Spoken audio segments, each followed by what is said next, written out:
Heavy snow to the Midwest.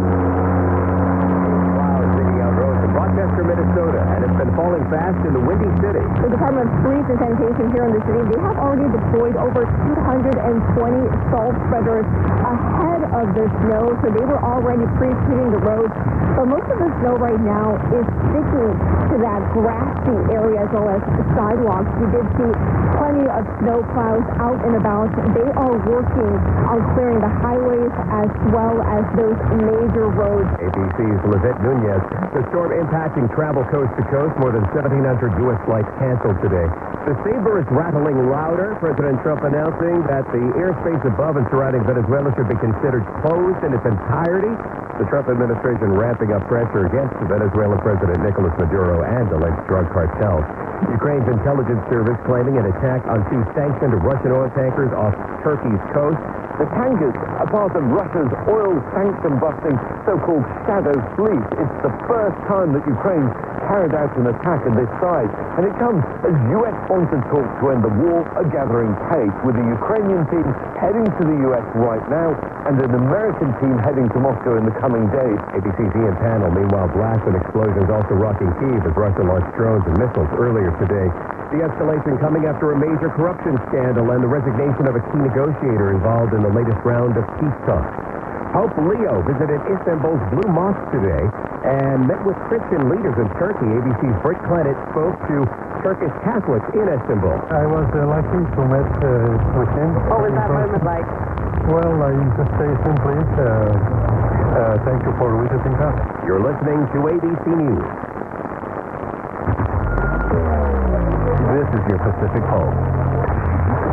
I'm Staff Sergeant Janae Jensen. In the Republic of Korea, the U.S. Air Force F-16 assigned the 35th Fighter Squadron, also known as the Santon, recently arrived at Osan Air Base as part of the second phase of the Super Squadron test. The aircraft, along with personnel from Tucson Air Base, are temporarily reassigned to Osan in support of the initiative, which is designed to test new ways to organize, deploy, and sustain fighter aircraft across the Indo-Pacific theater. Also in the Republic of Korea, the U.S. Navy and ROK Navy conducted a Maritime Counter Special Operations Forces exercise in Pyeongtaek.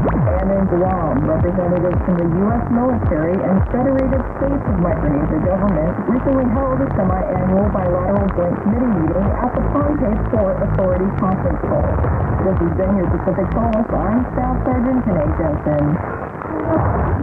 From the Fox Sports Studios in Los Angeles, here's Martin White. Back from halftime, just under 12 minutes left in the third quarter. Vanderbilt with the ball, score all tied up at 21.